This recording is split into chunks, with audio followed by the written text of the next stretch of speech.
हैं और वहां पर जाकर के जड़ी बूटियों का, भारत के वैद्यों को बुला करके जड़ी बूटी का चिकित्सा करा करके रह करके फिर वहां पे चुपके से आ जाते हैं और आते तो पूरा एकदम ग्लाइनिंग शाइनिंग वो पूरा एकदम मतलब ग्लैमर हो जाता है। तो लोग समझते हैं बाहर जाकर के ट्रीटमेंट कराते हैं, हमारे भारत में तो कुछ है ही नहीं।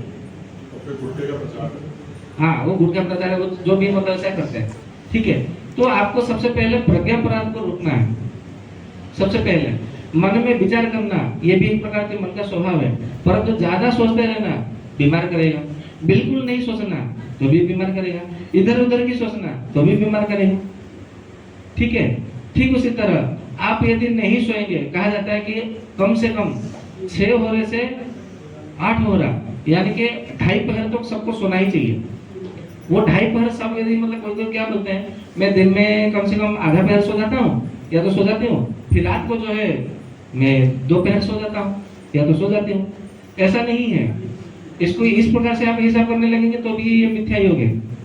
आप इससे अधिक सोए, 2.5 पहर से अधिक सोए तो आपका अधियोग है, 2.5 पहर से कम सोए तो हीन योग है, और 2.5 पहर से भी मतलब इधर उधर करके सोए, आप समय का यदि अनुकूल के आधार पर नहीं रहा तो भी ये मिथ्या योग है।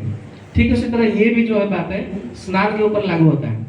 यदि ब्राह्मण मुहूर्त में आप उषा पान करके, यदि उषा काल में यदि आप स्नान करते हैं तो आपके अमृत स्नान है, ऐसा कहा जाता है। उसके परांत यदि स्नान करते हैं तो दुग्ध स्नान है, पय स्नान है, ऐसा कहा जाता है। सूर्योदय से पहले जो अरुण काल होता है, अरुण काल में स्नान करते हैं तो कहा जाता है कि वो तो केवल पानी का स्नान है। सूर्योदय के समय में स्नान करते हैं तो बस खाली स्नान है, और सूर्योदय के पश्चात यदि स्नान करते हैं तो वो रक्त स्नान कहा जाता है।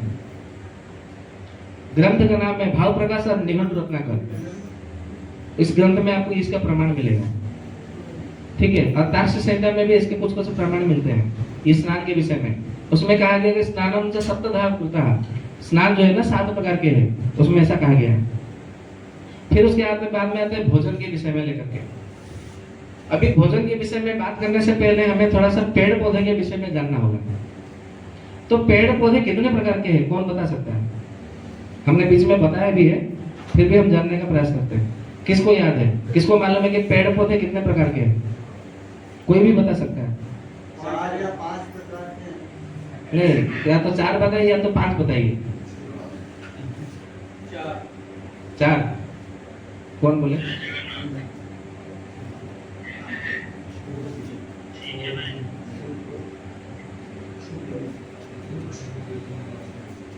ठीक है, तो फिर कितने प्रकार का है? 4 प्रकार का। क्या क्या बता सकते हैं, कैसे 4 प्रकार के? वृक्ष, बेल, छोड़ क्या होता है? वनस्पति। हाँ जी, वनस्पति। वनस्पति। और उन्होंने बताया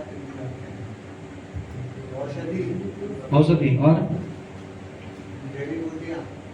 ये जड़ी बूटी तो आजकल बोल करके भाषा। और कौन बताएगा?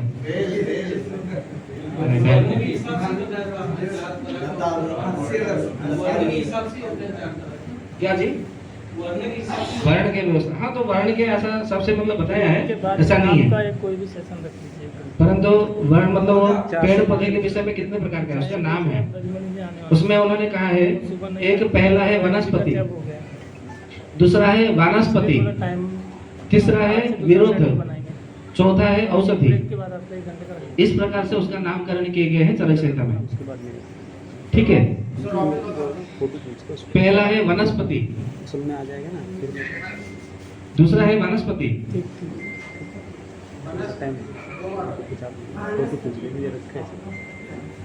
वनस्पति, वानस्पति, विरुद्ध और औषधि। वनस्पति वो है जिसमें फूल नहीं आते,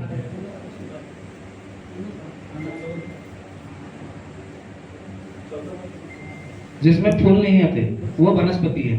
जैसे चंदन का पेड़, आपने कभी फूल नहीं देखा होगा, वो वनस्पति, उसे वनस्पति कहा जाता है। वानस्पति वो है जिसमें फूल भी आते हैं और फल भी लगते हैं, जैसे नारियल, आम, पता है कि नहीं, उसमें फल भी लगते हैं और फल भी आते हैं। तीसरा है विरुद्ध। विरुद्ध वो है जो कि छोटे छोटे सूप में होता है, या तो बेल भी मतलब होते हैं, जो बेल लताएं होती है वो भी उसके के अंतर्गत है। विरुद्ध, विरुद्ध। चौथा होता है औषधि। उसमें औषधि के विषय में ऐसा कहा गया है कि औषधि फल पाकांता, मतलब औषधि वो है जिस पेड़ में फल पकने के बाद में वो पेड़ मर जाए, उसे औषधि के रूप से लिया गया है। जैसे बता रहे हैं, जैसा तो आप लोग बताएंगे ना, ठीक है। केला। तो क्या है, चरक संहिता का सूत्र है कि औषधि फल पाकांता, मतलब फल पकने के बाद में जो पेड़ मर जाता है वो औषधि है। तो औषधि क्या क्या है, कौन कौन बताएगा? हाँ जी, धान, गेहूं और जवार, ठीक है। और हाँ, चावल, वही धान से तो चावल होता है। केला, पपई, सारे औषधि है। जितने सारे दाल है वो सारे औषधि है।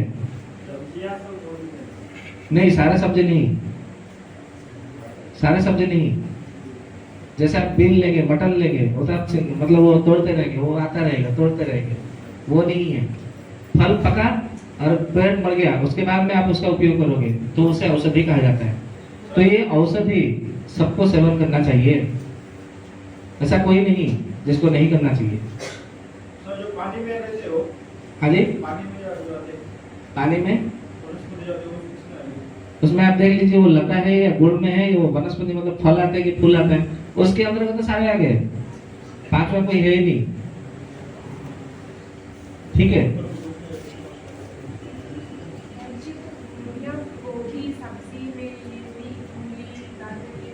मूली गाजर भी औषधि है, क्योंकि आप एक बार उसको उखाड़ देते हैं ना, उसका फिर उपयोग वो आप ऐसा तो नहीं है कि मतलब वो जमीन पे रहता है, आप उसको थोड़े थोड़े काट काट करके लाते हैं, बेचते, ऐसा थोड़ी है। पूरा पेड़ ही मतलब उसको उसका पालक को काटते फिर उगता है 3 बार पालक की, वो औषधि नहीं है फिर, ठीक है। इसका सूत्र है।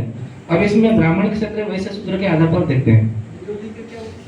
विरुद्ध, विरुद्ध में जितने सारे बेल, जितने सारे गुण, जैसे तुलसी का पौधा है वो गुण के रूप में आता है, मतलब एक हाथ से या तो 2 हाथ से ज्यादा वो ऊपर नहीं उठता हो, ऐसे पेड़ों को विरुद्ध में लिया गया है। या तो जितने सारे लता है वो सारे विरुद्ध में है, ठीक है। तो जितने सारे वनस्पति है जिसमें केवल फूल, मतलब फूल नहीं आते, वो सारे के सारे ब्राह्मण वर्ण में है। जैसे चंदन, वो वनस्पतियों में, पेड़ पौधों में, वो ब्राह्मण वर्ण में आता है। जिसमें फूल भी लगता है और फल भी आता है, वो सारे के सारे क्षत्रिय वर्ण में है। लिखिए, ये आपको आगे चल करके पूरा जीवन भर काम आने वाला है। खाली चिकित्सा मतलब के ऊपर नहीं करना है, केवल अपने आहार विहार को थोड़ा सा परिवर्तन करना है, तो आप कभी रोगी नहीं होगे। फिर उसके बाद में आया, जितने सारे लता और गुण में है वो सारे के सारे वैश्य वर्ण में आता है, जिसमें फूल नहीं आता हो, ठीक है। और जितने सारे औषधि है वो शूद्र वर्ण में आता है,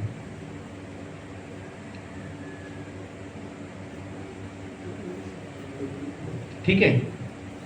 तो ये जो ब्राह्मण, जिसे जो योग करते हैं, जो प्राणायाम करते हैं, योग को अपने आध्यात्म शक्ति को बढ़ाना है, तो ज्यादा से ज्यादा वनस्पति का प्रयोग करें अपने आध्यात्म शक्ति को बढ़ाने के लिए, योग शक्ति को बढ़ाने के लिए, ब्रह्म शक्ति को बढ़ाने के लिए,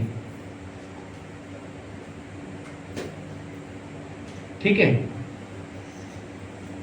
ठीक उसी तरह जो अपने शक्ति का संचार करना चाहते हैं, तो शक्ति का संचार किस में आता है? क्षत्रिय में आता है ना, बल, बाहुबल क्षत्रिय के मतलब आधार पर होता है।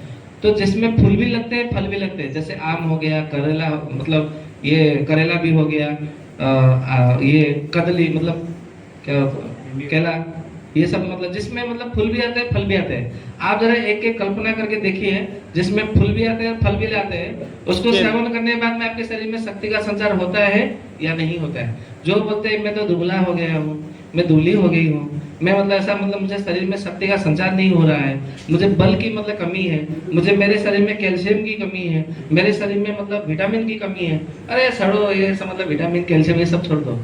क्षत्रिय के आधार पर जितने सारे वनस्पति है उसका प्रयोग करना, सेवन करना आरंभ कर दो, थोड़े ही दिनों में आपको चमत्कार दिखने लगेगा। जैसे हम देते हैं ना, क्या देते हैं, अश्वगंधा, अश्वगंधा में आपको फूल भी मिलेगा, फल भी मिलेगा, मूसली, फूल भी आते हैं फल भी लगते हैं। सतावर। शतावरी, फूल भी लगते हैं फल भी आते हैं, है कि नहीं? तो जितने सारे मतलब ये ऋषियों ने मतलब वनस्पति को लिया है, ये सारे के सारे बल का संचार करने के लिए, शक्ति वर्धन के लिए लिया गया है। करेला इसमें आता है, करेला खिला। करेला भी आता है ना उसमें, खिला। केला भी केला भी आता केला है। में फल फूल आता है ना, फूल भी होते हैं फल भी होते हैं, ठीक है? तो मतलब सभी जो सब्जियां हैं वो उसमें है। चाहे कोई भी हो, संसार में जितने पेड़ पौधे हैं, लतिका है, बेल है, उसमें फल भी है फूल भी है। पहले फूल आता है उसके बाद में फल आता हो, तो वो आपका मतलब आ जाएगा क्षत्रिय में बल संचार करने के लिए, ठीक है? हाँ जी। फिर उसके बाद में आते हैं वैश्य। वैश्य का क्या काम है? व्यापार करना, मतलब वो धन संपत्ति के ऊपर रहता है कि नहीं? संपत्ति, समृद्धि, ऐश्वर्य, विभूति, भौतिक, ये सब सामग्री का रहता है। तो यदि आप चाहते हैं कि आपको किसी भी कारण से आपके स्वास्थ्य की कमी से, या तो आपके शरीर में मतलब परिवार में अमंगलता, या तो फिर कोई मतलब विनाशकारी अनिष्टकारी भावनाओं से, या तो अपने परिवार में मतभेद ना हो, इसके कारण आपके यदि पैसा खर्च ना हो, तो आपके लिए जितने सारे बेल या तो जितने सारे जो छोटे छोटे सूप है उसका प्रयोग करिए। जैसे तुलसी हो गया, ठीक है नहीं? अपमार्ग हो गया, अपराजिता हो गया, दूब घास हो गया, ऐसे इस सब मतलब चीजों का द्रव्यों का प्रयोग करें। द्रोण पुष्पी, गोना गुमा हो गया, ये सब उसमें मतलब विरुद्ध में आते हैं। तो विरुद्ध का आप प्रयोग करेंगे तो देखेंगे आपके घर में जो जितने सारे जो मतलब पैसा खर्च हो रहा है, खाली खाली पॉकेट में चला जा रहा है पानी की तरह, आपको पता नहीं चल रहा है मैं तो कमाता तो हूँ, परंतु पता नहीं मेरा पैसा कहाँ चला जाता है। तो उसमें आपका पैसा बचाने का वो काम आएगा, और साथ में आपके स्वस्थ रहने का भी मतलब काम आएगा, ठीक है? जहां पर भी मतलब संदेह हो, शंका हो, पूछिएगा। मैं खाली ऊपर से बता रहा हूँ, पर गहराई से जाकर के नहीं बता रहा हूँ, क्योंकि एक एक मतलब विभाग पे मतलब चर्चा होगी ना, तो कम से कम एक एक होना चाहिए विस्तार से चर्चा करने के लिए। तो समय के अभाव से मैं ऊपर आपको सूत्र समझा रहा हूँ। फिर उसके बाद में आता है शूद्र वर्ण, यानी कि औषधि, मतलब जो फल पकने के बाद में जो पेड़ पौधे मर जाते हैं, जैसे गेहूं हो गया, धान हो गया, बाजरा हो गया, मूंग दाल हो गया, उड़द दाल हो गया, या तो जितने सारे मतलब जौ हो गया, कोदो धान हो गया, रागी हो गया, है कि नहीं? जो पेड़ मर जाए उसके बाद में आप उसका उपयोग कर रहे हैं, वो औषधि है, उससे कभी भी आप दूर मत बना के रखिएगा, ठीक है? जैसे अभी मतलब कई लोगों ने क्या किया, डाइट थेरेपी, ऐसे मतलब करके बोलते हैं कि आप अपना वजन कर लो शरीर का, उसका 10वां हिस्सा सलाद आपको खाना है। महर्षि सुश्रुत जी ने सुश्रुत संहिता में सूत्र स्थान में सलाद खाने के लिए मना किया। सबसे पहली बात तो मैं आपको बता दूं, कहीं पर भी उन्होंने नहीं कहा। उन्होंने ये कहा है जितने सारे साग सब्जी है वो औषधि नहीं है, तो उसे आपको शाक के अंतर्गत लिया गया है। जो फल औषधि नहीं है, मतलब पेड़ मतलब मरता नहीं है फल पकने के बाद में, तो वो औषधि नहीं है, तो उसको आपको शाक के अंतर्गत लेना चाहिए। और सुश्रुत जी ने, चरक जी ने एक ही वाक्य बोला है कि साकेन और रोगावर्धन्ते, शाक से रोग बढ़ते हैं और रोग उत्पन्न होते हैं। क्या शाक से? शाक से रोग बढ़ते हैं और रोग उत्पन्न होते हैं। ये शक्ति में नहीं आते, क्षत्रिय वर्ग में नहीं आते वो सब। साग क्या बोल रहे हैं? साग मतलब लीफी में। ये जो करेला और ये जो लीफी वेजिटेबल है वो अगर औषधि में नहीं आते तो वो क्षत्रिय वर्ग में आ जाएंगे। हाँ, क्योंकि उसमें फूल और फल दोनों है। हाँ। बिल्कुल वो क्षत्रिय में आते हैं। तो उससे रोग बढ़ेगा कि करेला से रोग कैसे बढ़ेगा? उसमें शक्ति आएगी ना। बाकी जो है परवल और ये सब आप मुझे कोई एक बताइए ना, जैसे जिसमें फूल भी हो फल भी हो। परवल तो वो भी मतलब क्षत्रिय में आता है ना। परवल तो मतलब हमारे दुर्बलता को दूर करता है। तो शाक में नहीं आता है वो शाक में भी आते हैं। उसमें ये कहा गया है कि शाक को यदि आप खाली पेट लेते हैं तो आपको बीमारी करेगी। जैसे हम सलाद खा रहे हैं, टमाटर, उसमें फल भी है फूल भी है, दोनों है, परंतु वो औषधि नहीं है, वो शाक में आ गया, तो आपको उसको खाली पेट में नहीं लेना है, खाने के साथ में ले सकते हैं या तो खाने के बाद ले सकते हैं। ठीक उसी तरह ककड़ी खीरा हो गया, उसको खाली पेट में नहीं लेना है। ठीक है, जितने सारे जो धनिया की पत्ती वो सब जब है वो विरोध है, उसका चटनी बना के लीजिएगा, खाने के साथ में ले सकते हैं, परंतु खाने के बाद पहले नहीं लेना, नहीं तो फिर क्या। फ्रूट कभी भी खाली पेट में लेने के लिए मना किया गया है। कोई भी फ्रूट हो खाली पेट में कभी नहीं लेना। खाली पेट में क्या लेना? खाली पेट में भोजन लेना है, औषधि लेना है। ठीक है, नहीं काढ़ा भी नहीं लेना। और नहीं। आपने सर जो ये बताई सब वो कितनी मात्रा में लेनी चाहिए? बताएंगे। ठीक है, वो भी उसके भी मतलब विषय में आएंगे। काढ़ा के विषय में चरक संहिता में क्या लिखा है उसके भी विषय में आएंगे। सर जो ड्राई फ्रूट्स मुझे सर संबोधन न करें, मैं सर नहीं हूँ। जो ड्राई फ्रूट्स है मॉर्निंग टाइम में लेते हैं सुबह वाला या वो नहीं ले सकते खाने के? हाँ, ये भी आजकल के मतलब है ना, एक प्रकार से मतलब फैशन की तरह चला है। ड्राई फ्रूट, मिलेट, मतलब ऐसे ऐसे शब्दों का प्रयोग करके सबका मतलब जो है ना मस्तिष्क को मतलब नष्ट कर दिया गया है, उसको धुलाई कर दिया गया है। तो उसको मतलब थोड़ा सा संभालना जरूरी है। जैसे हमने आज भोजन किया अभी खाली पेट, वैसा भोजन नहीं लेना है। बताएंगे उसके बारे में। ड्राई मतलब फ्रूट कभी कभी ऐसा है ना, वर्तमान के समय में ऐसा परिवेश, ऐसा वातावरण हो गया है कि मौलिक आयुर्वेद की एक एक सूत्रों का आपको उपस्थापना करना में भी मतलब द्वंद्व उत्पन्न हो जाता है। यदि हम बोलते हैं तभी गड़बड़, नहीं बोलते हैं कभी हमारा मन नहीं मानता, ऐसे मतलब द्वंद्व में हम जी रहे हैं। आज आप लोगों ने सब में मतलब ककड़ी खाई, ककड़ी खाने का भी ऋतु नहीं है। ककड़ी खाने से भाजपा पित्त विकृत होता है वर्तमान के समय में। आपने देखा होगा हमने ककड़ी नहीं लिया, हाँ, किस किस ने मतलब ध्यान दिया? मैंने भी सलाह से लिया। हाँ, क्यों नहीं लिया? आपने मतलब ध्यान देना चाहिए ना, आपने ध्यान दिया? मेरा बोला ध्यान दिया, मैंने बोला आपने मतलब आपने तो भोजन में ककड़ी लिया है। आपने रोटी भी नहीं लिया, हाँ जी, आपने रोटी भी नहीं लिया। रोटी भी नहीं लिया क्योंकि हमें व्याख्यान था हमारा। वैसे तो हमारा 2 बजे का बाद था, तो 2 बजे के बाद होता तो अच्छा रहता। भोजन के बाद में आप सबका योग निद्रा कराने का हमारा मन में विचार था। ठीक है, कल यदि समय मिलता तो कल सबका आपका योग निद्रा कराएंगे। भोजन के बाद में दिन में हमेशा योग निद्रा करिएगा और रात में 100 कदम चलिएगा। और जो भोजन करने का जो बंदोबस्त है, सब लोग बोलते हैं कि शाम के सूर्यास्त के बाद में भोजन नहीं करना, ये भी गलत है। आयुर्वेद में कहीं पर भी ऐसा प्रमाण नहीं है कि सूर्यास्त के बाद में भोजन नहीं करना ऐसा लिखा हो। मैं तो सबको चुनौती देता हूँ कि मुझे कहीं पे प्रमाण मुझे लाके दिखाओ कि कहीं पे लिखा है कि सूर्यास्त के बाद में भोजन नहीं करना। कई सारे भाई बहन हमारे राजीव भाई को सुनने के बाद में बोलने लगे हैं कि मैं भोजन के साथ में पानी नहीं पीती हूँ या नहीं पीता हूँ, भोजन के बाद में भी नहीं पीता हूँ या नहीं पीती हूँ, भोजन से पहले थोड़ा सा पी लिया तो पी लिया। मैं राजीव भाई को बहुत अच्छा से मैं फॉलो करता हूँ।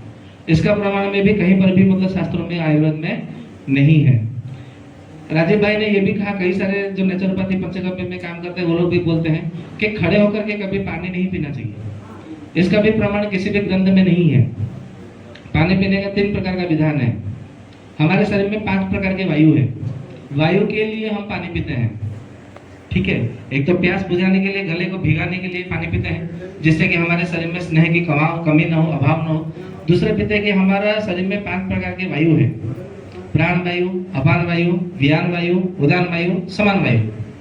ठीक है, प्राण वायु और व्यान वायु के लिए यदि आप पानी पीते हैं तो जमीन में बैठ करके पालथी लगा करके पानी पीना चाहिए। तो जब आप भोजन करते समय पालथी लगा करके पानी पीते हैं ना, तो वो सीधा आपके प्राण वायु को शक्ति को बढ़ाता है। तो जब आप प्राणायाम करते हैं, योग करते हैं, आध्यात्म शक्ति को बढ़ाते हैं, मंत्र जप करते हैं, उसमें क्या कौन से वायु की शक्ति बढ़ती है? प्राण वायु की। तो वही काम आप भोजन करते समय आप भोजन करते पानी पीते हैं ना, तो आपके प्राण शक्ति का संचार करता है, प्राण शक्ति के केंद्र बिंदु को बढ़ाता है। अकेला प्राण वायु के विकार होने से 1086 प्रकार के रोग होते हैं, ऐसा आयुर्वेद में लिखा है। 1086।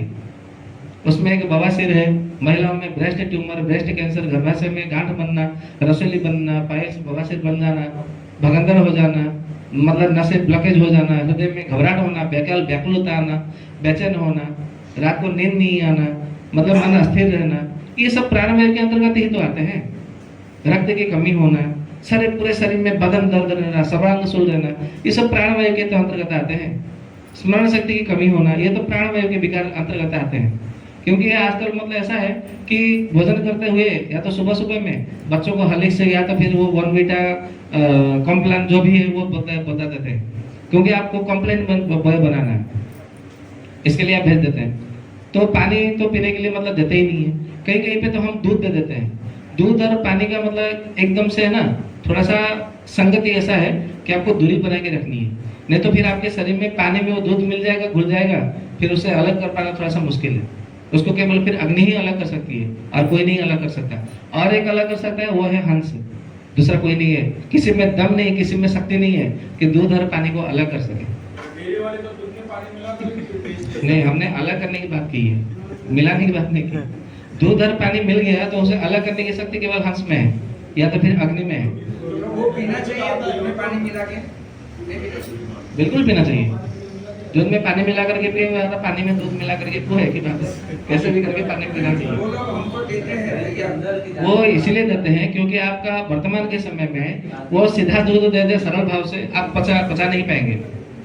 और दूध जो है, गाय जब दिन भर में चरण करके विचरण करके जब आती है चारण के बाद में, उसका दूध शाम का निकाला हुआ दूध आपको रात को पीना चाहिए। हम लोग क्या करते हैं, रात में वो सोया हुआ रहता है, उसका दूध दोहन करते हैं, फिर वो बेच देते हैं, गाँव गाँव घर घर घर करके जा करके बेच देते हैं। सुबह समय में दूध वाला आकर के आपको जगा देता है, आप सब बड़े साहब से आनंद से संग्रह करते हैं, ग्रहण करते हैं, फिर उसको उबालते हैं ब्रेड के साथ में, पाव रोटी के साथ में, उसको रोटी के साथ में, आहा कितना बढ़िया दूध है। देसी गाय का दूध मंगाते हैं, 60 रुपये किलो लीटर ले रहा है। हम तो बहुत अच्छे दूध पीते हैं, कैल्शियम बढ़ेगा, वो कैल्शियम इतना बढ़ जाएगा कि आपके अस्थि में संचित हो जाएगा, वो फिर पचेगा नहीं, शुक्र धातु नहीं बनेगा, फिर शुक्र से ओज बनते हैं, ओज से फिर तेज बनते हैं, फिर आप में ओज तेज दिखेगा नहीं, फिर आपको बीमारी शुरू हो जाएगी। आयुर्वेद का एक सूत्र है, हमेशा ध्यान रखिएगा, निशांते तो पिबत पय। निशा यानी कि रात के समाप्त होने के बाद में आपको पानी पीना चाहिए। कितना पानी पीना चाहिए तो कहा है शास्त्र में, 8 प्रसूति पानी पीना चाहिए। प्रसूति यानी कि अंजुल, दोनों हाथों को मिला लो, पानी जितना आपके मतलब रहेगा अंजुल में, उतना 8 अंजुल पानी पीना चाहिए। उसके लिए लोग बोलते हैं कि आधा लीटर पानी पीना चाहिए, 1 लीटर पानी पीना चाहिए, उसका कोई विधान नहीं है, सबके लिए अलग अलग मात्रा है। तो किसकी कितनी मात्रा है उसके अंजुल निश्चित करेगा, निर्णय लेगा। आपके अंजुल में जितना पानी रहेगा ऐसा जरूरी नहीं कि सामने वाले के, आपके आसपास में रहने वाले, आपके परिवार में आपकी पत्नी को, आपके माता पिता को उतने ही अंजुल पानी रहेगा। 5 ml 10 ml तो कम होगा ना, 1-2 चम्मच 5 चम्मच तो 10 चम्मच कम होगा, कम अधिक होगा। तो आपको सबसे पहले 8 अंजुल पानी निकाल लेना है, फिर उसको घटा करके पी लेना है। सिप करके कहीं पर भी पीने के लिए कहीं पर भी नहीं लिखा है, मैं आपको बता दूं। सुबह उठ के, क्या बोले, सुना नहीं? सुबह उठ के, सुबह उठ के 8 हाँ, सुबह में उठ करके इसको पीना चाहिए, इसे उषा पान कहा गया है। तो ये 8 प्रसूति जल पीवे, ये 8 प्रकार के अंजुल जो है आपको जल पीना है सुबह में। और ये बैठ करके मतलब नहीं, खड़े होकर के पीना है, ठीक है। खड़े होकर के क्यों पीना है?